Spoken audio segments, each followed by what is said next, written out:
Bonjour tout le monde et bienvenue sur Money Tree, le podcast qui vous parle d'investissement et de finances personnelles au sens large et sans tabou. Je suis Julien Calamotte, investisseur passionné et auteur du livre à succès S'enrichir grâce à l'immobilier. J'avais envie de partager ma façon d'investir, forcément, mais également de découvrir avec vous de nouvelles façons de faire fructifier notre argent. C'est pourquoi j'ai créé ce podcast pour y recevoir des invités qui nous partagent leur savoir et leurs expériences en toute simplicité. J'espère sincèrement que les échanges que je vais avoir avec l'invité du jour vont permettre d'enrichir vos connaissances autant que les miennes. Je vous souhaite une excellente écoute. Bonjour à tous, bienvenue sur cet épisode, un épisode particulier parce qu'on est 3 aujourd'hui autour de la table et la table est étroite d'ailleurs, on a quand même une forte proximité. J'ai le plaisir de recevoir François Carbone. Salut François. Salut Julien. Et Arnaud Dubois pour la deuxième fois. Salut Julien Calamotte. Salut Arnaud. Je suis très content de recevoir Arnaud pour une deuxième fois, très content de rencontrer aussi François aujourd'hui. On a discuté un peu avant l'épisode et on a pas mal de points communs dans des niveaux différents évidemment de business, mais en tout cas très très chouette, je suis très content de les avoir. Aujourd'hui on va parler d'art, on a parlé une fois d'art, c'était au début du podcast avec Arnaud, je crois que c'était l'épisode numéro 5 et je vous invite à aller le réécouter parce que c'était très intéressant. On peut ne pas s'intéresser à l'art, mais en écoutant cet épisode-là, à la fin, il y a de fortes chances qu'on s'y intéresse. Et Arnaud nous avait fait un état du marché qui était très très intéressant pour le commun des mortels qui n'est pas forcément habitué à tous ces sujets-là. Voilà. Moi-même, en tout cas, après avoir écouté Arnaud sur un podcast, ça m'avait donné envie d'investir dans l'art et c'est pour ça que je l'avais contacté à l'époque. Et c'est comme ça qu'on a enregistré un podcast et que j'ai acheté ma première vraie œuvre d'art parce que beaucoup achètent des petits tableaux dans des artistes locaux et pensent acheter une œuvre d'art, ce qui n'est pas forcément le cas. On pourra peut-être en parler aussi. En fonction de ce que vous allez proposer avec Matisse. Donc on va parler aussi de Matisse aujourd'hui, M-A-T-I-S, c'est pas le prénom, parce que le prénom s'écrit de plein de manières différentes, mais là on est vraiment sur un truc assez simple, voilà. M-A-T-I-S. Et le site internet matisse.club. Voilà, matisse.club, la pub est déjà faite, maintenant on va pouvoir dérouler. Ce que je vous propose à tous les deux, c'est de vous présenter. Arnaud, tu peux peut-être te représenter, parce que les gens pas forcément tous écouter l'épisode, ou le feront peut-être après. Donc si tu peux présenter qui tu es, ce que tu fais, quelle est ton histoire.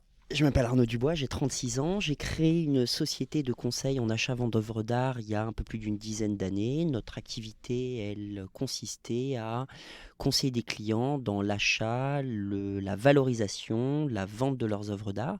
On a fait la réputation de notre activité en conseillant des clients qui étaient parfois collectionneurs et investisseurs souvent. Et ces clients, on a une activité qui est très récurrente avec eux. C'est des gens qu'on connaît très bien. Et en achetant et en vendant des œuvres, ils sont venus et revenus. Et on s'est posé la question comment sourcer davantage de pièces, comment accéder à ce marché. Et ça a été un des objets de rencontre avec François, notamment. Ok, transition toute faite, je crois François, c'est à toi de te présenter. Du coup, François, moi j'ai 33 ans, je le dis parce que je suis très fier, très heureux papa d'une petite fille de 3 mois. Ah oui, voilà. Bah écoute, félicitations, c'est assez récent. C'est très récent, et moi il y a 10 ans de ça, j'ai monté une boîte qui s'appelle Anaxago, avec 2 associés, qu'on a très bien développé, puisqu'on était au tout début d'un marché naissant du crowdfunding. Et c'est un peu le miroir inverse, c'est que moi j'avais des dizaines, des centaines, voire des milliers de clients qui avaient l'habitude de se réunir pour faire des deals qu'on leur proposait qu'ils n'auraient pas pu faire seuls. Et quand on se rencontre avec Arnaud, à titre personnel, je commence à m'intéresser à la même démarche que tu as eue, comment investir sur des œuvres d'art. Une relation en commun nous présente avec Arnaud, et en fait, au-delà de bien matcher humainement, on commence à parler de plus en plus de ce qu'il y a comme opportunité sur ce marché-là, et de ce qu'on observe, on a un gros biais entrepreneur tous les deux qui nous pousse à aller vers Matisse. Et donc pour faire un petit flashback, puisque j'ai fait 10 ans en 10 secondes, donc Anaxago, c'est une des plus grosses plateformes françaises de financement participatif qui est dédiée à l'investissement dans les startups et dans l'immobilier. Quand je dis immobilier, c'est des opérations immobilières de marchands ou de promotion, donc c'est plutôt des cycles courts d'investissement. Et sur les startups, c'est beaucoup des proptech. Je crois qu'il y a des sujets qui te parlent pas mal. Tout à fait. Et aussi des boîtes dans le domaine de la santé et de l'impact, qu'il soit social ou environnemental. Et sur la partie immobilier, juste pour faire une parenthèse sur Anaxago, donc le principe c'est de financer les fonds propres, en majorité c'est ça. Exactement. Pour que l'opérateur puisse aller lui lever des fonds à la banque et refinancer ses fonds propres pour faire d'autres opérations. Et c'est hyper intéressant que tu t'arrêtes là-dessus parce qu'en fait ce sujet-là, c'est un sujet de discussion qu'on a eu longuement avec Arnaud quand on observait les espaces de jeu dans le marché de l'art et dans le financement des galeristes, en fait, qui se retrouvent à avoir les mêmes sujets, de dire je suis galeriste, je suis bailleur de fonds, quand je souhaite me développer et que je vois des opportunités qui sont des œuvres que je vois passer et que j'ai l'habitude de vendre, est-ce que j'appelle la banque? Est-ce que je mets mes sous? Et si je suis à bout de ça, comment je fais? En fait, je laisse passer une opportunité. Parce que les Donc, il y a des galeries parallèles achètent les évidents. œuvres. Les galeries, vas-y Arnaud. Non, mais dans l'immense majorité, les galeristes achètent les œuvres ou les reçoivent en dépôt. Et c'est un marché c'est très étonnant parce que c'est un marché qui est institutionnalisé, c'est un marché qui est globalisé, c'est un marché qui est digitalisé. Mais c'est pas un marché qui est industrialisé. Par ça, j'entends que la façon de fonctionner des professionnels du marché de l'art, à l'exception des immenses galeries ou des sociétés de vente aux enchères internationales, reste relativement artisanale. Et donc ces gens-là en sont amenés à gérer finalement leur propre capital, leur propre trésorerie. Soit ils reçoivent une œuvre en dépôt, soit ils l'achètent, mais globalement ils sont limités par leur propre cash. Et on s'est posé la question de ces professionnels du marché de l'art, si demain ils voient une opportunité, quelle est leur capacité de préhension dans ce marché. Alors évidemment, on peut se dire dans n'importe quel marché qu'il y a le recours à la dette ou à des investisseurs. Il se trouve que le marché de l'art n'a pas nécessairement le réflexe du recours à la dette, et quand bien même il l'aurait, en fait, qui va lui prêter? C'est-à-dire que c'est très compliqué de se dire, tiens, je suis professionnel du marché de l'art, je suis galeriste, je suis marchand, je vais aller voir mon banquier, prêtez-moi 20 millions pour acheter ce Picasso, c'est une super affaire. Et en fait, le problème du banquier, c'est le problème de la valorisation. C'est-à-dire qu'il ne sait pas valoriser, il ne sait pas combien est-ce que ça vaut. Donc en fait, il va être très peu enclin à vouloir prêter. Nous, on n'a pas nécessairement envie de prêter du cash aux professionnels du marché de l'art, par contre, on a envie de leur confier des œuvres. Et on se dit que demain, il y a une possibilité d'être un immense marchand, de ne pas nécessairement posséder les pièces, par contre avoir une capacité à distribuer un ensemble d'œuvres qui nous aura été confié, qui est extrêmement importante. Si tu me permets de créer un parallèle, avec des grandes structures qu'on connaît tous et qu'on emploie tous les jours. C'est bientôt les vacances. Si on veut partir en vacances, on va aller sur Booking ou sur Airbnb. Et en fait, et on ira à l'aéroport éventuellement en Uber. Et en fait, quand tu prends le Uber, Uber ne possède pas de véhicule. Et pourtant, Uber est probablement la plus grande société de transport au monde. Airbnb ne possède pas d'hôtel. Booking ne possède pas d'hôtel. Oui, c'est de l'intermédiation. C'est de l'intermédiation. Et en fait, nous, on a la conviction que le plus grand marchand de demain, en fait, c'est pas quelqu'un qui porte son stock, c'est pas quelqu'un qui prend ce risque-là. Par contre, c'est quelqu'un qui a une capacité à distribuer de manière forte des œuvres de qualité. C'est l'ambition de Matisse. Ouais, très clair. On va juste revenir sur, si vous le permettez, Arnaud et François, sur ce qui vous a justement réuni pour créer Matisse. Avant d'accélérer un peu sur justement ce qu'est Matisse et ce que vous pouvez apporter aujourd'hui aux investisseurs. Alors, moi, je veux bien, tu me permets, je veux bien répondre sur ça parce que effectivement, je passais très rapidement tout à l'heure sur les origines, sur la biographie. Et en fait, lorsqu'on rencontrait des clients qui étaient éventuellement investisseurs, ces clients achetaient globalement en pleine propriété une œuvre d'art. Le marché de l'art, il faut bien comprendre que c'est un marché d'offreurs. C'est-à-dire qu'on ne vient pas en disant « Tiens, je veux acheter un Picasso », c'est parce qu'on présente un Picasso que les gens disent « Ah, votre Picasso m'intéresse ». Et lorsque les clients particuliers achètent une œuvre d'art, elles immobilisent de la trésorerie et elles l'achètent pour 3 raisons, globalement. Pour des raisons artistiques, évidemment, pour des raisons sociales, rarement avouées, et pour des questions financières qui sont réelles quand on passe un certain montant. Une blague comme ça que j'aime bien faire, mais qui est pas, qui dit aussi quelque chose, c'est avant 100 000 euros, j'achète des tableaux pour moi, après 100 000 euros, j'achète des tableaux pour les autres. Et c'est un peu rigolo, mais du coup, 100 000 euros, c'est déjà une grosse somme. C'est déjà une grosse somme. Et le marché de l'art est un marché beaucoup plus démocratique que ça, puisqu'il y a 78% des œuvres sur le marché de l'art mondial qui s'échangent à moins de 1 000 $. Donc c'est très contre-intuitif, mais le marché de l'art est en fait beaucoup plus démocratique et on vit dans un enfer d'objets qui nous envahit au quotidien et les œuvres d'art sont autour de nous. Et lorsque, évidemment, on se rencontre avec François, moi, mon boulot, il consiste à conseiller des clients sur l'achat des œuvres en propre, directement. Et on se dit, mais lorsqu'il y a une opportunité sur un montant qui est supérieur, on n'arrive pas nécessairement à la capter. Et en fait, cette notion de liquéfier, liquéfier le marché ou d'indivision ou titrisation du marché de l'art, finalement, c'est une façon pour les professionnels du marché d'art d'avoir accès à la dette. Et pour répondre très directement à la question, en fait, On veut donner accès à des clients particuliers à une expertise de professionnels.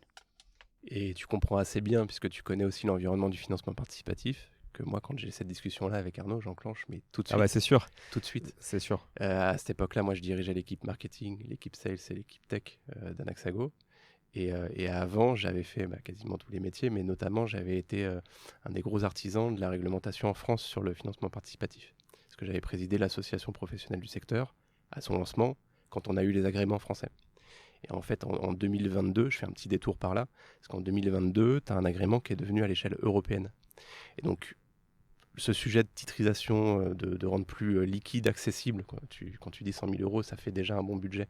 C'est quelque chose que je vis au quotidien sur des actifs immobiliers, start-up, mais ça reste de l'alternative, tu vois, pour un investisseur traditionnel.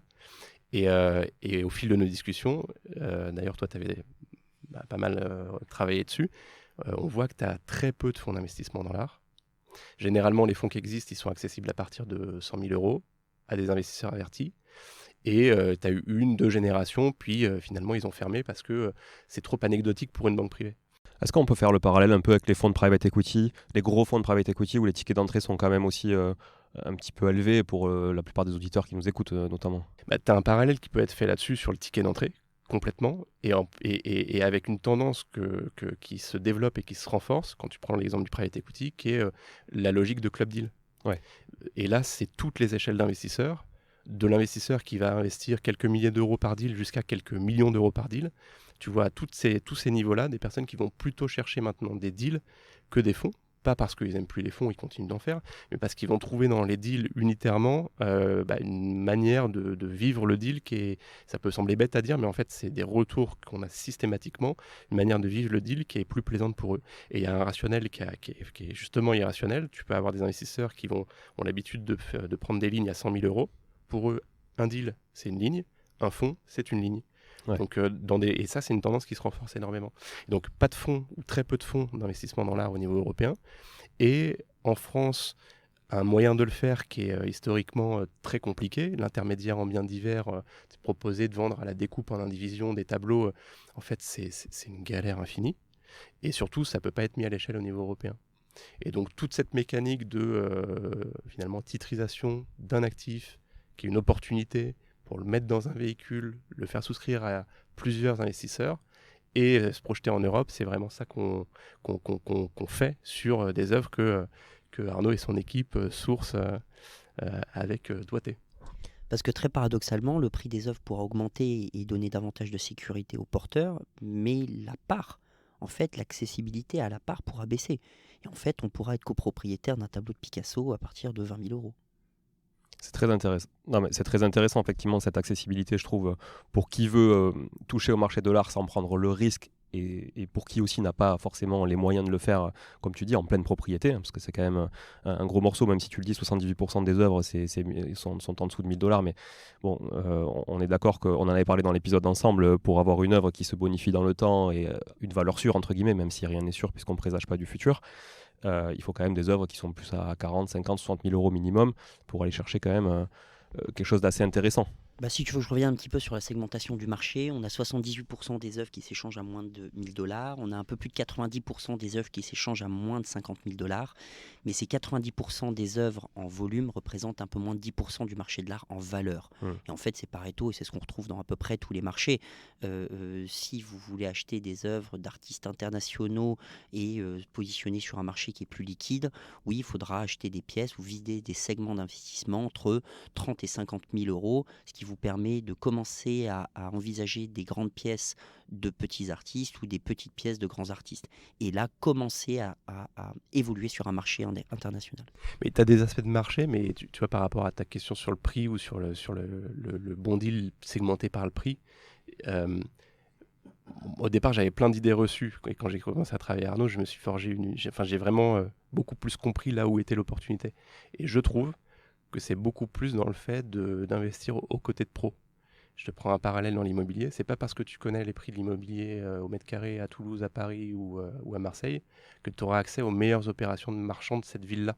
Totalement. Ni pour l'achat, ni pour la vente.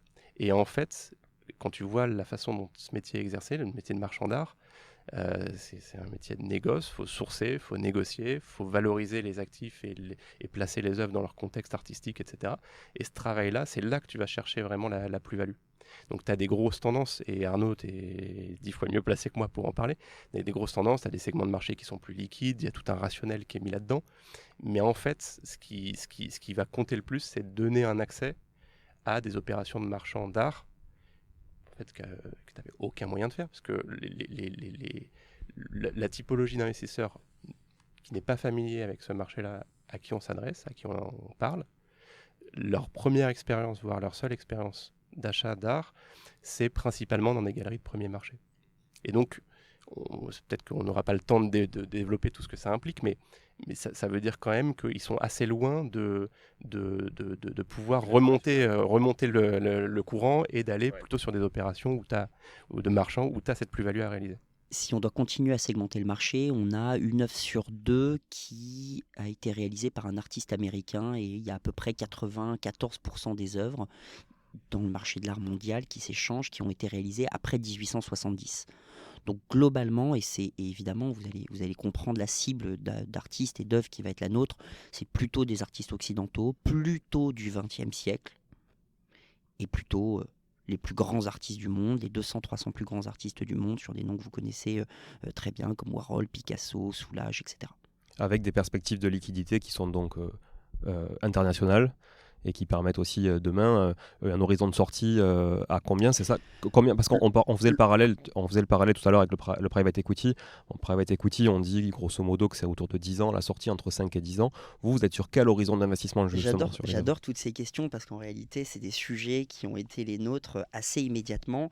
Moi, c'est des sujets que j'expérimente avec un track record depuis un peu moins de 10 ans, un peu plus de 10 ans maintenant, mais c'était des questions qui étaient les nôtres. Et effectivement, c'est un marché qui est très contre-intuitif pour le public. C'est-à-dire que, est-ce que c'est un marché qui est accessible? La réalité, c'est que oui, on peut accéder à ce marché avec des montants qui ne sont pas si importants que ça. Est-ce que c'est un marché où il faut acheter de l'art ancien? Effectivement, si vous achetez de l'art ancien, vous êtes sur un marché beaucoup moins liquide et qui, a priori, va se valoriser un petit peu moins. Est-ce qu'il faut acheter de l'art contemporain? Est-ce qu'il faut acheter cher, pas cher, etc. Donc, toutes ces questions, en fait, c'est des questions auxquelles on adore répondre. Et pour te donner une visibilité sur le stock d'un marchand, il y a une œuvre sur 3, une œuvre sur 4 qui intègre le stock d'un marchand et qui est vendue dans les 6 premiers mois. Okay. Il y a une œuvre sur 2 qui intègre le stock d'un marchand qui est vendue dans la première année, et il y a un peu plus de 80% des œuvres qui intégrent le stock d'un marchand qui est vendu dans les 2 premières années. Et en fait, quand tu réfléchis à ça, que tu vois ces chiffres, globalement, tu comprends très bien que ces gens gèrent leur patrimoine. Ils pensent TRI, un peu comme n'importe quel investisseur, c'est leur cash qu'ils immobilisent, et s'ils ont la possibilité de le mettre et de faire des CPI ou investir sur d'autres classes d'actifs, ils se disent celui-ci que je gère et que je gère bien, eh bien, il faut que j'achète vite, il faut que je revende vite. Donc pour répondre très clairement à la question sur l'objectif qui va être le nôtre, ça va être d'acheter des artistes du XXe siècle, globalement, internationaux, pour aller chercher de la liquidité, de la sécurité, avec des durées de détention envisagées entre 1 an et 3 ans dans l'immense majorité des cas. Donc c'est quand même des cycles qui sont assez courts au final. Oui. Dans le monde de l'investissement au sens large, avec c'est un horizon assez court.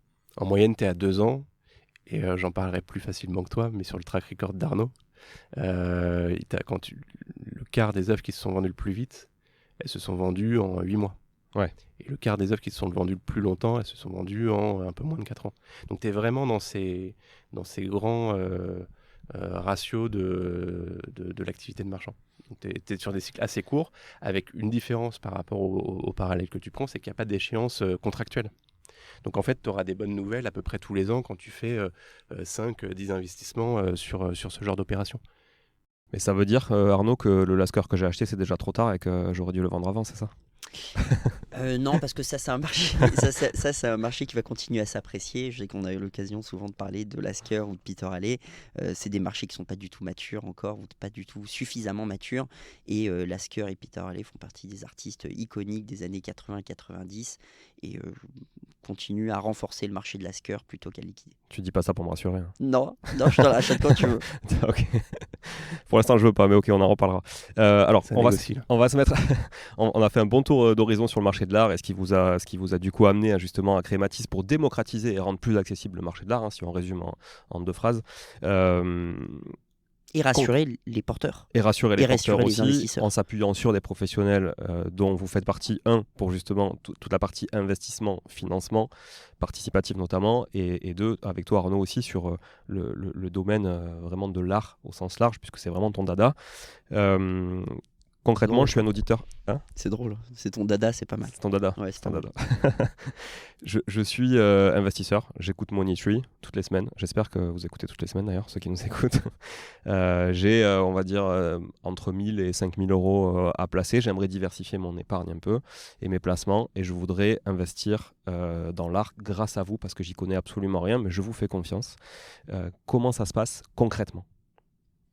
Concrètement, on est un club qui fonctionne avec des adhésions. Donc, tu adhères à Matisse pour pouvoir recevoir des deals. Et ensuite, sur les deals, tu as une fiche de présentation très claire qui te présente les raisons pour lesquelles on pense qu'il est bon d'investir dans l'œuvre. Et donc, tu as plein de critères qui sont expliqués, notamment le chiffre d'affaires de l'artiste, on a parlé de la liquidité, les records en vente, pourquoi est-ce que nous, on pense par rapport à des comparables que l'œuvre est achetée à un bon prix. Et tu as la possibilité de te positionner sur l'œuvre en investissant en ligne. Ensuite, une fois que tu as investi, l'œuvre va passer dans une phase qui est plutôt de valorisation. Et cette phase de valorisation, Arnaud, tu compléteras, mais le métier, c'est de confier dans la bonne galerie en vue d'être vendue. Et donc, toi, en tant qu'investisseur, tu sauras où l'œuvre est présentée, que ce soit dans une galerie, peu importe le lieu, la ville, tu sauras où elle est présentée. Ou si c'est dans une foire, pareil, tu sauras. Donc, tu vivras un peu la vie de l'œuvre jusqu'à ce qu'elle soit revendue. Et une fois vendue, tu touches ta plus-value et libre à toi de réinvestir ou d'en faire ce que tu veux. Mais globalement, c'est un club sur lequel tu as un membership pour accéder à des deals. Et sur les deals, tu as la possibilité d'investir à partir de 5000 euros. Aujourd'hui, c'est un ticket minimum qu'on a fixé à ce niveau-là. Et d'ailleurs, en fonction de la date à laquelle tu sortiras le podcast, on a fait un partenariat pour ça avec une plateforme d'investissement qui s'appelle Caption, que tu connais probablement. Caption.market. Exactement. Pour réserver des adhésions à leurs membres, justement à ces tickets d'entrée. Et donc, ça nous permet d'opérer les premiers deals en partenariat exclusif avec Caption d'ailleurs. Caption qui travaille d'ailleurs avec l'outil d'onboarding de WeSeed, non, qui était Exactement, un des principaux concurrents d'Anaxago. C'est une grande famille. Et pour faire un petit détour sur l'histoire, J'adore les start-upers. Quand on rencontre, à chaque fois que je vous entends parler, je trouve ça fantastique. Quand on rencontre Lucas Mesquita, que je salue à l'occasion, on lui parle de Matisse. Je ne savais pas encore qu'il allait lancer des clubs d'investissement thématiques. Et tout de suite, il accroche en disant il faut absolument que vous réserviez les premières opérations aux membres de Caption, chose qu'on fait en ce moment, puisqu'en parallèle, on est en train de passer un agrément auprès de l'autorité des marchés financiers pour opérer au niveau européen en tant que plateforme de services de financement participatif. Ouais, donc c'est du crowdfunding dans l'art. Exactement. Très clairement. Ok. Très intéressant. J'ai vu que Caption aussi onboardait un peu Léonis Investissement, il me semble, de Gabriel Jarosson, que j'avais aussi reçu sur le podcast d'ailleurs. Je vous adore. Il y a quelques, je vous adore. Quelques mois. Sur tes sujets de prédilection aussi, tu as les Kimono House d'Olivier Ramel. Ouais, tout à fait. Assez intéressant sur les revenus liés au séminaire, que tu peux pour booster l'immobilier. Ils ont fait dans les montres, en fait. Oui, j'ai vu qu'il y avait un club de montres aussi. Ouais. Exactement. Voilà. Très intéressant tout ça, en tout cas pour diversifier tout ça. Donc, vous pouvez aller on n'est pas là pour faire la promo de Caption, mais vous pouvez aller sur Caption quand même, aller voir les clubs deals qu'ils ont. C'est très intéressant. Ouais. Mais peut-être que je recevrai, à la limite, tu me pourras mettre en contact peut-être. Avec plaisir. François, peut-être je pourrais le recevoir sur le podcast. Ok, donc la liquidité, si j'ai bien compris, elle va se faire dans les galeries. Effectivement, c'est le réseau de distribution. D'abord, si tu me permets, je voudrais revenir sur un point quand même qui me semble important parce qu'on a parlé de confiance et on adore connaître nos clients et on adore que nos clients nous connaissent. Et on aime que nos clients nous fassent confiance, mais on pense que la confiance, elle se gagne. Et on ne veut pas que nos clients nous fassent que confiance, on veut aussi prouver notre capacité à bien travailler. Et pour ça, il faut être capable de donner des éléments objectifs de la valorisation d'une œuvre d'art. C'est-à-dire qu'à un moment donné, lorsqu'on va dire à un client on a acheté cette pièce, on la distribue auprès de vous, on veut l'acheter ensemble et on veut la revendre, c'est parce qu'on n'a pas qu'une croyance que la pièce va bien se revendre, c'est qu'on sait qu'on l'a bien achetée. Et pour savoir si on l'a bien acheté, eh bien c'est un peu comme dans l'immobilier, c'est que tu as des prix au mètre carré, tu as des experts qui savent que globalement, à 3 700 € du mètre carré, on est sur quelque chose, sur un bien assez traditionnel, que quand ça vaut un petit peu plus cher, eh bien, on est sur des beaux espaces, quand c'est un peu moins cher, il y a des travaux à faire et les espaces sont plus contigus. Bah, pour les œuvres d'art, c'est un peu la même chose. J'aime bien prendre cet exemple parce qu'il est très parlant, c'est celui de Warhol. Warhol, il a fait 70 000 œuvres.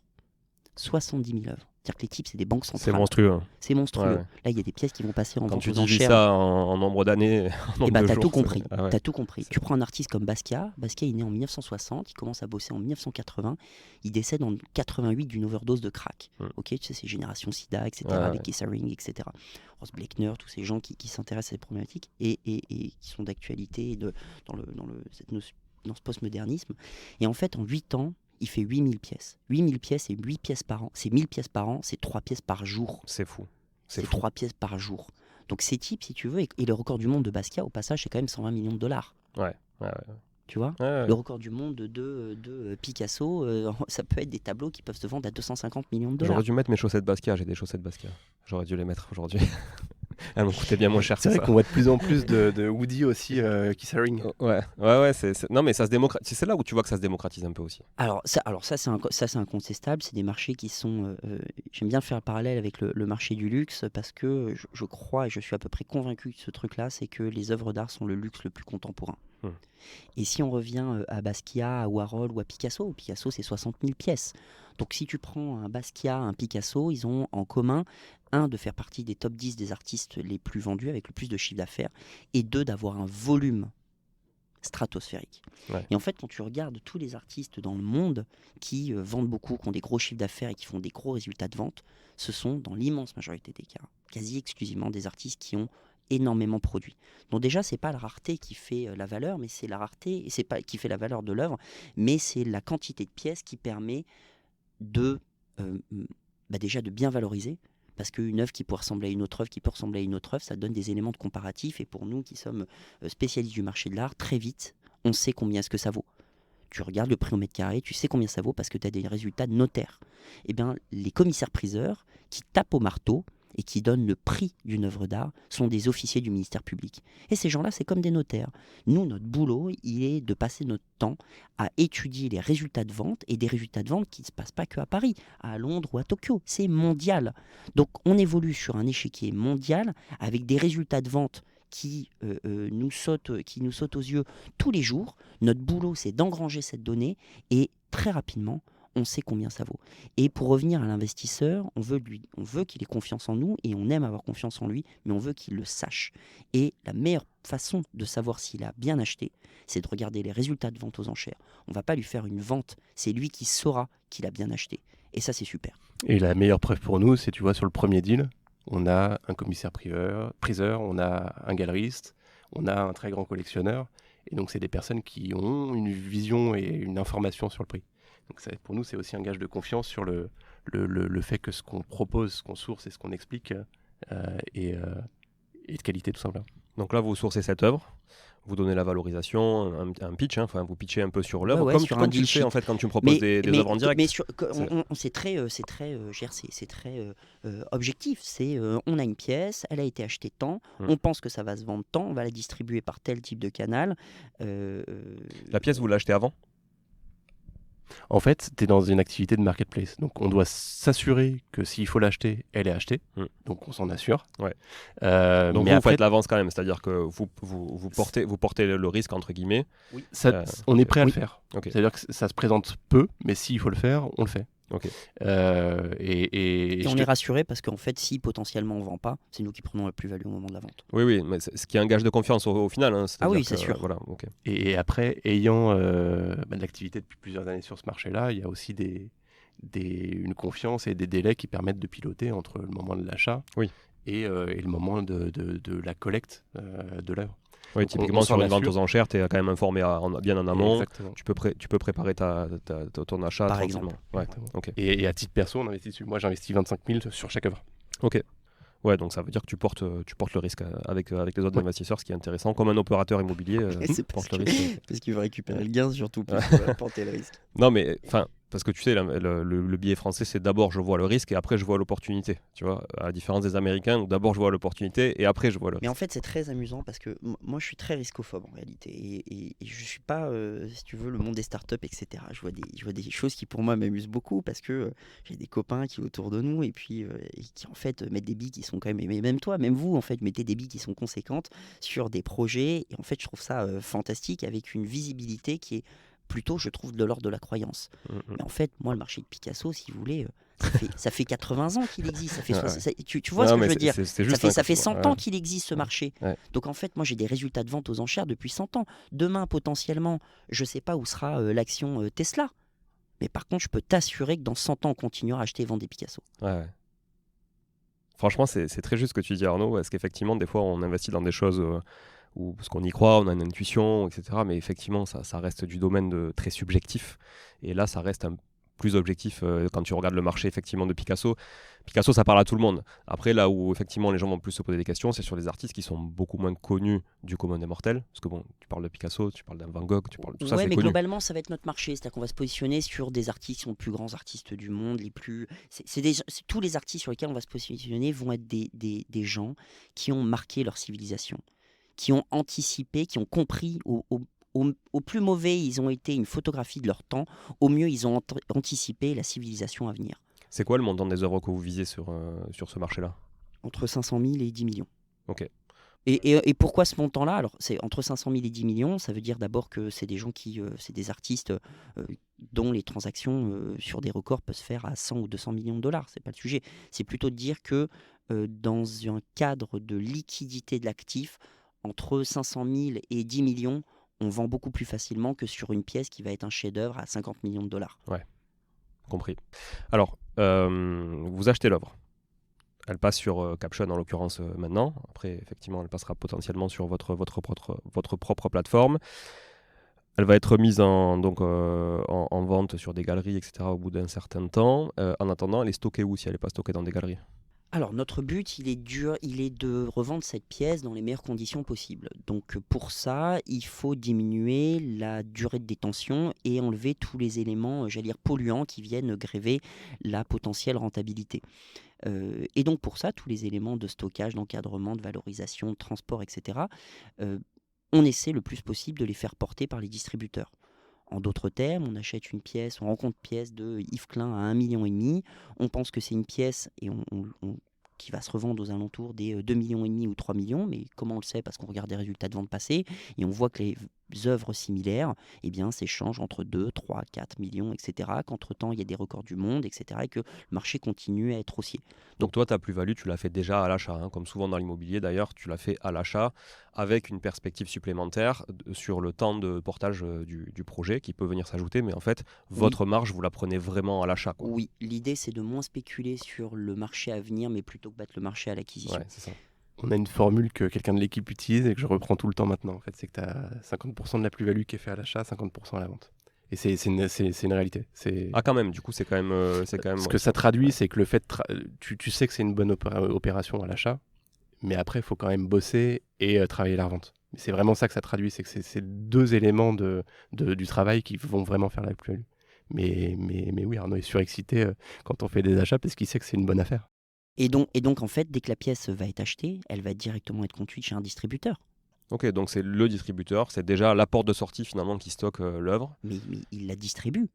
Il la distribue. C'est-à-dire que la pièce a été achetée, il va aller la chercher, il va l'organiser, il va la présenter pour la mettre en vente immédiatement auprès de sa clientèle. Revenons quand même sur quelque chose qui est fondamental dans ce marché, c'est que le marché de l'art, c'est un marché d'offreurs. C'est-à-dire que pour pouvoir rencontrer des clients, il faut qu'il ait cette pièce à vendre. Donc lui, il n'a pas du tout envie de la faire dormir 10 ans, cette pièce. Il veut la vendre tout de suite. Et potentiellement, lorsqu'il va la présenter sur un stand ou dans sa galerie, il présente son tableau de soulage et il y a d'autres personnes qui vont dire « Ah mais c'est génial parce qu'en fait, j'en ai un tableau de soulage que potentiellement je veux vendre. » Et là, tu vois arriver. C'est-à-dire que cette personne, ce galeriste, soit il arrive à récupérer la pièce en dépôt et c'est super, mais s'il veut, sécuriser la transaction, qu'est-ce qu'il fait? Il nous rappelle dans la foulée. Et il dit j'ai accès à une opportunité. Et en fait, j'ai pas les moyens de la sécuriser. Parce que le tableau de soulage, il va coûter entre 1,5 million et 10 millions. C'est une histoire de réseau, hein. Il y a beaucoup de parallèles avec l'immobilier, hein, effectivement, parce que c'est un peu de la pré-commercialisation que vous faites aussi, c'est-à-dire Et que vous vous c'est un assurez marché d'avoir et du rôle de ultra chacun. proche. Et en fait, on spécialise le rôle de chacun. Celui du galeriste qui est de vendre, rencontrer des collectionneurs et placer l'œuvre dans son contexte, qui feront mieux que personne, et ils sont intéressés à le faire. Nous, on va sourcer et on va opérer le fait de titriser et d'amener des investisseurs sur l'œuvre, qui eux attendent un rendement. Et en fait, dans ce schéma de marge, évidemment, l'investisseur attend un rendement et il obtiendra un rendement assez élevé, potentiellement à 2 chiffres en moyenne sur les marges qu'on peut faire. Le galeriste, il est très heureux parce qu'en fait, il développe son activité, c'est ce que vient de dire Arnaud, et pas uniquement sur les œuvres qui seront confiées, mais potentiellement sur les collectionneurs qu'il rencontre en foire et dans sa galerie. Et Matisse, au passage, a un modèle économique qui fait que on gagne notre vie au passage. Ouais, non, mais c'est très clair. Donc tu disais 5 000 € minimum pour rentrer. Est-ce que je peux rentrer avec une personne morale ou est-ce que c'est obligatoirement en nom propre? C'est personne physique, personne morale, partout en Europe. Pas de contraintes liées à ça. Et voilà. Ah si, peut-être une chose, c'est parce qu'on a souvent la question qui vient après, que j'anticipe peut-être, mais c'est des plus-values mobilières. En fait, pour les investisseurs français, c'est la flat tax, donc le prélèvement forfaitaire unique, à 30% sur ce genre de produit, parce que assez régulièrement, on nous demande, c'est de l'art, du coup, est-ce qu'il n'y a pas des niches fiscales, est-ce qu'il n'y a pas des... Non, parce que là, on est sur de l'action, quoi. Exactement. On est sur de l'action. Mais du coup, c'est effectivement, alors, c'est quoi les conditions de sortie quand je rentre dans le club? Donc, les conditions d'entrée, je les connais, hein. Il y a un ticket minimum de 5 000. Après, je me laisse porter par votre professionnalisme pour effectivement valoriser mon investissement. C'est quoi mes conditions de sortie? Je mets 10 000 € aujourd'hui. Je participe à une œuvre en particulier, c'est-à-dire ces 10 000 € vont dans une œuvre ou déjà vont dans plusieurs œuvres. Est-ce que c'est vraiment un fonds? C'est ton choix. C'est mon choix. Si tu veux faire plusieurs œuvres, tu fais plusieurs œuvres. Avec Evelyne. C'est ton choix. Evelyne Thomas. Non, mais c'est ton choix. C'est mon choix. Il y a une référence que j'ai pas là. Evelyne Thomas, c'est mon choix, ça te parle pas? C'est mon choix, C'est je mon choix, l'ai. voilà. Ouais, exactement. C'est Evelyne Thomas. Ça me ramène à quelques... je mangeais des BN, je pense, devant mon choix. Et donc, tu peux diversifier. L'intérêt pour nous, c'est plutôt d'avoir des clients qui veulent déployer un budget et qui nous le disent. Et je veux m'arrêter là-dessus parce qu'en fait, plus on a de visibilité sur le budget qu'on peut acheter, mieux on achète. Et on te dit, on est organisé en club avec des memberships, etc. Et en fait, c'est vraiment ça qu'il y a derrière. Nous, on a le mandat pour nos clients pour bien acheter et bien faire notre boulot. Donc, en l'occurrence, toi, et on va revenir à la sortie, si tu veux investir 10 000 €, par exemple 5 000 € dans 2 œuvres, tu positionnes sur les œuvres qui t'intéressent le plus ou les œuvres qui sont en ce moment disponibles. Il n'y a pas d'échéance contractuelle de sortie, donc potentiellement tu auras une bonne nouvelle dans quelques mois sur une œuvre qui a eu l'opportunité d'être achetée ou au bout de 2 ans, 3 ans. Et à ce moment-là, tu décides de réemployer ou pas. Et à la sortie, nous, on est directement intéressé à t'offrir la plus grosse performance possible, puisqu'on a une partie de la plus-value que tu réalises qui va être conservée par Matisse. Et donc c'est 20% de cette plus-value qu'on conserve. Donc nous, on est directement intéressé à très bien acheter et à très bien vendre. Et c'est tout ce qu'on prend entre les deux. Ma plus-value, je la prends à chaque deal ou je la prends sur des dividendes de fin d'année en fonction des résultats de la boîte? À chaque deal. En fait, tu es directement lié à la prise de valeur de l'œuvre. Donc c'est vraiment comme du crowdfunding. En fait, c'est pas vraiment... je ne suis pas actionnaire de la société au sens propre. Tu es obligataire, tu détiens une obligation. Voilà, mais tu n'es pas actionnaire. Tu n'es pas actionnaire tant que tu es obligataire et que ça se passe bien. C'est un peu technique, mais c'est une prime de non-conversion. En gros, ça te permet juste de refléter la prise de valeur de l'œuvre. Donc, une œuvre achetée 1 million, revendue 2 millions, moins le carry d'interest de 20%, donc moins la participation de la plus-value. Donc, 1,8 million. Tu fais x 1,8, si je fais très, très schématique. Donc, ton obligation que tu as acheté 1 te sera remboursée 1,8. Et sur ces 8, tu paies tes 30% de flat tax. Exactement. Ok, très clair. Si tu as un client particulier qui est investisseur et qui veut acheter une pièce en propre directement en tant que personne physique, personne morale, etc., tu te retrouves quand même avec quelqu'un qui, s'il veut gagner un petit peu de sécurité, va acheter des pièces à partir de 50 000 € et il va commencer à jouer avec une pièce entre 80 et 150 000. Ce qu'on propose, c'est la possibilité d'acheter des pièces en millions d'euros à partir de 5 000 €. Et de diversifier dans le cadre de la diversification. Et donc, on va aller chercher une double sécurité, en achetant des artistes plus importants, et de diversifier davantage. Ah ouais. C'est tout à fait juste. Diversifier dans le cadre de la diversification pour en fait pas mettre tous ses œufs dans le même panier et en même temps se positionner sur des artistes mais fondamentaux du XXe siècle. Et qui peuvent être totalement différents.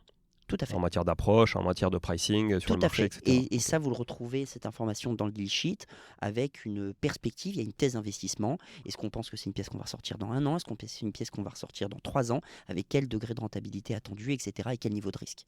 Est-ce que vous avez imaginé un second marché là-dessus, c'est-à-dire moi mes obligations, est-ce que je peux les revendre à quelqu'un par exemple potentiellement? On parle beaucoup et on a beaucoup travaillé sur le sujet. Donc on aimerait bien offrir des options de sortie aux investisseurs. Et ça pose 2 sujets pour nous sur lesquels on est extrêmement vigilant. Donc si je te fais une réponse courte, c'est oui, on a imaginé quelque chose, mais on veut le faire bien à notre sens. Et bien à notre sens, ça veut dire ne pas faire rentrer des gens à une valeur qui est bien au-dessus de la valeur à laquelle on pense revendre. Puisqu'en fait, on transformerait un bon deal pour certains en mauvais deal pour d'autres. Donc on voudrait pas une liberté totale d'échange sur un second marché. Et la deuxième chose, c'est qu'on ne doit pas être jugé parti pour poser la valeur. Et donc si on le fait, on le ferait dans le cadre avec une expertise tierce qui dirait ok, ça fait 1 an, cette œuvre vaut dans un range entre temps et temps, et donc vous pourriez vous échanger entre temps et temps les titres si vous voulez. La réalité, c'est que sur des cycles en moyenne de 2 ans, Il n'y a pas vraiment besoin. Il n'y a pas vraiment besoin. Et s'il y a un En besoin, fait, ce qu'on veut pas, c'est se faire dépasser par un secondaire. Ouais. On veut pas se faire dépasser par un secondaire. On n'a pas envie, notre client qui a investi 100, potentiellement, c'est une pièce qu'on va revendre 120 et que ce client, en fait, a besoin de trésorerie, de liquidité, peu importe. Il arrive à revendre cette pièce 130. En fait, acheter 100, revendre 120, c'est une super bonne nouvelle. Mais s'il arrive à revendre dans un secondaire à 130, en fait, la personne qui va acheter à ce montant-là, ça va être un déçu. Et c'est catastrophique parce qu'en réalité, il y a de la plus-value. Et comment créer des déçus en faisant de la plus-value? C'est clairement ce qu'on n'a pas envie. Et après, il y a un autre truc qui est plus philosophique, mais qui compte quand même, c'est sur le marché. Tu peux créer un marché quand il y a suffisamment de débats assez régulièrement sur quel est le prix. Et c'est vrai sur des titres, quand tu as des résultats, des news macroéconomiques, etc. Sur une œuvre d'art, c'est pas assez régulier. C'est pour qu'il y ait un marché dynamique là-dessus. Ça commence à se faire sur la startup, c'est ce que fait Caption d'ailleurs. Hein. C'est ce que fait Caption, mais tu as des grands moments de vie de la boîte qui font des moments d'échange. Totalement. Et vous avez imaginé peut-être pouvoir racheter des obligations au prix mais secondaire, d'achat on va y ou pas du arriver, c'est une question de temps. C'est juste une question, il faut juste d'abord l'organiser et il faut réussir à le faire convenablement pour que tout le monde soit satisfait. Mais il est évident que on va avoir des gens qui vont avoir envie de rentrer dans les deals peut-être un petit peu plus tard, d'autres qui vont avoir besoin de sortir des deals, et ces gens-là, on a envie de leur apporter un service, bien sûr. Mais tu as compris ce qu'on a en tête. Ouais, clairement. Et tu comprends pourquoi on ne doit pas être jugé parti si jamais on offre des options de sortie sur ces sujets-là. Bon, c'est parfaitement clair pour moi. Il y a 2 autres questions qui me viennent comme ça en échangeant. Question des auditeurs. On a parlé... Question des auditeurs, des questions. On peut interroger des gens dans la salle. Est-ce qu'il y a on n'a pas parlé du montant de l'abonnement, il me semble. 1 000 euros. 1 000 euros par an. 1 000 euros par an. Ok. Est-ce que c'est un abonnement que vous avez imaginé crescendo dans les années à venir, comme souvent dans les club deals, ou c'est plutôt flat? Et c'est pour ça que je parlais de Caption, c'est qu'on l'a réservé et fait spécifiquement pour leur public d'investisseurs. Okay. Et on sacralise ce ticket minimum d'investissement auprès des membres de Caption, qui est 5 000 euros, parce qu'après, il sera rehaussé. En gros, avec ces 1 000 euros, tu as accès à, entre la première année, entre 15 et 25 œuvres. Donc, tu pourras mettre à partir de 5 000 euros par œuvre, entre 15 et 25 œuvres, sur des pièces entre 500 000 et 10 millions d'euros d'artistes internationaux. Quand tu dépasses 50 000 euros d'investissement, tu as la possibilité d'avoir du conseil individualisé, de l'expertise sur ta collection, où on te conseillera sur l'achat en propre. Et puis, nos adhérents, ce que je disais tout à l'heure, on adore les connaître et on adore qu'ils se connaissent entre eux. Et en fait, on trouverait ça absolument super qu'on travaille avec eux et en fait, ils travaillent avec nous, mais qu'ils travaillent éventuellement entre eux. Et les faire se rencontrer à travers d'événements, c'est quelque chose qu'on a envie de faire. Ok, très chouette ça en tout cas. J'ai mon téléphone qui vibre, tu vois, je suis mal éduqué, hein, j'aurais dû le mettre en mode avion. Ok, très très clair là-dessus. L'autre question qui me vient, tu vois, parce que tu parles de titrer, de vraiment fragmenter un peu tout ça et rendre plus accessible l'art, ça me fait penser à la tokenisation. La tokenisation grâce à la crypto, grâce à la blockchain notamment, pas la crypto plutôt, mais la blockchain. Est-ce que c'est une seconde étape? Est-ce qu'elle est un peu lointaine? Est-ce que vous y avez pensé à tout ça? C'est une première étape qu'on a évaluée très sérieusement. Et je voulais pas être dans un biais de mon expertise marché et métier. Et en fait, pour plusieurs raisons, on a décidé que c'était pas le bon moment. Il y a un très gros public détenteur de crypto, C'est d'ailleurs une etc. des C'est raisons pas le pour sujet. laquelle, clairement, on l'a étudié, parce qu'il y a ce biais qui est le nôtre, on voit Avec potentiellement une l'intérêt. réglementation européenne qui se développe sur le sujet. Mais en fait, il y a un goût. le schéma dans lequel, enfin, le cadre réglementaire dans lequel on va nous permet déjà d'opérer de manière beaucoup plus internationale et surtout sur des titres. Et là, j'ai que 33 ans, ça va paraître un peu traditionnel, mais justement sur une approche qui est habituelle pour des conseillers en gestion de patrimoine, des family Bien office, sûr. des banques Bien privées. sûr. Et donc, on est déjà sur un actif qui est très alternatif, sur lequel il faut expliquer la mécanique de création de valeur. Et donc, on s'est dit qu'on avait déjà ça à faire avant de rajouter une couche de tu vas ouvrir un wallet et on va te créer un NFT qui va... Ça, intellectuellement et sur les aspects tech, c'est hyper plaisant. Mais on pense que le gros de notre sujet actuel, il est d'abord Il n'est pas encore là. de faire de la pédagogie et d'amener des gens à découvrir ces actifs et se dire, en fait, ouais, c'est des super opportunités. On va être dans une phase de marché comme ça, je pense, pendant au moins 3 à 5 ans. Et après, peut-être que sur les sujets de second marché, sur les sujets de plafond, parce que tu as un plafond européen à 5 millions d'euros sur la réglementation dans laquelle on va, peut-être que... 5 millions d'euros en matière de Par œuvre. Par œuvre, ok. Voilà. Sauf si tu es sur des placements très privés où tu as moins de 150 personnes, etc. Effectivement, si tu rajoutes l'effet blockchain, wallet et tout, ça fait double démocratisation en même temps et c'est deux batailles à mener de front qui risquent d'être complexes. Mais en même temps, il y a beaucoup d'argent dans la crypto avec des crypto-millionnaires qui sont quand même, qui savent pas trop quoi faire de leur crypto. Moi, j'en connais qui achètent des boîtes en crypto.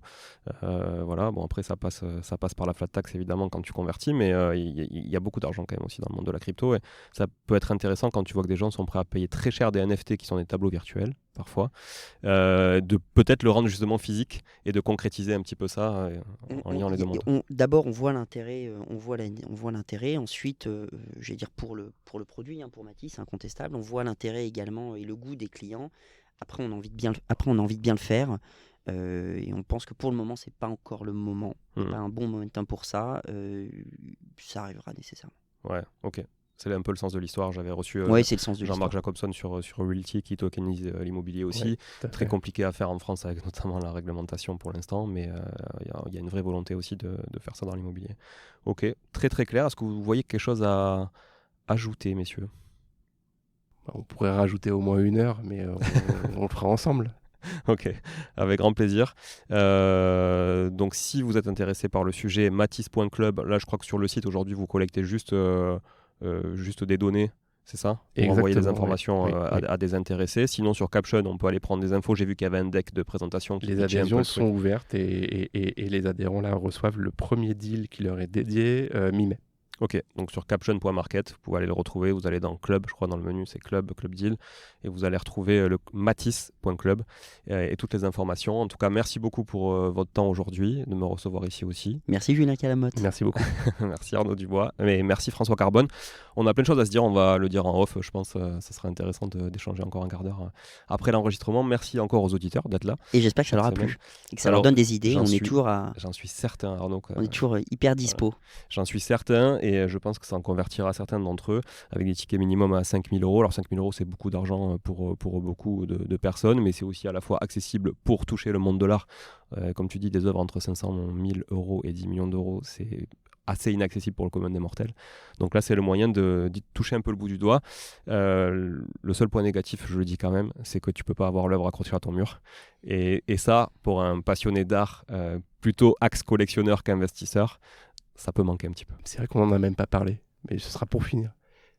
On offre aussi du conseil à l'acquisition, mais pour des investisseurs qui vont déployer un petit peu avec nous et qui ont pris goût, ou qui ont déjà le goût, et qui voudront justement ce regard éclairé sur les œuvres. Mais je pense que c'est un bon parallèle, l'un n'empêche pas l'autre. Moi, j'en suis la preuve, hein. Je suis un investisseur très modeste, j'ai investi dans une œuvre d'art et je suis prêt à investir aujourd'hui dans Matisse sur quelques œuvres, juste pour me dire que j'ai un bout de Picasso ou de Basquiat. Ça coûte combien au minimum un Basquiat ? Tu disais 120 millions le maximum, ça coûte combien au minimum ? On va partir d'1 million, 1,5 million, on commence à avoir des belles pièces. Donc ça peut rentrer dans vos deals. Ouais. Ah ouais, clairement, ça va rentrer dans nos deals. Okay. On sait qu'on va acheter et vendre des Basquiat. Okay. Bien sûr. On le fait déjà, on va continuer de le faire. Cool. Il y a un artiste toulousain qui est très inspiré par Basquiat, je te montrerai ce qu'il fait. Tu verras, on dirait pas de la copie, parce que s'il m'écoute, il aimera pas ça, mais tu verras, je te montrerai ce qu'il fait, effectivement. J'ai hâte de voir. Un artiste local. Bon, merci encore à vous deux, merci beaucoup. Merci beaucoup. Voilà, et je vous dis ciao, à bientôt, et sur un prochain épisode pour parler d'art ou d'autre chose. Merci, ciao. À bientôt. Bon, si vous êtes là, c'est que vous avez écouté jusqu'au bout, et a priori, l'épisode vous a plu. Si c'est bien le cas, n'hésitez pas à le partager autour de vous, notez ce podcast sur Apple Podcast et Spotify en laissant un commentaire 5 étoiles. Je ne vous le répéterai jamais assez, mais c'est grâce à vous que ce podcast vit aujourd'hui et peut continuer de vivre en vous proposant un contenu toujours plus qualitatif. Merci encore, je vous retrouve très vite sur un nouvel épisode de Money Tree. En attendant, je vous souhaite la meilleure des réussites dans vos projets et un bon enrichissement. À très bientôt.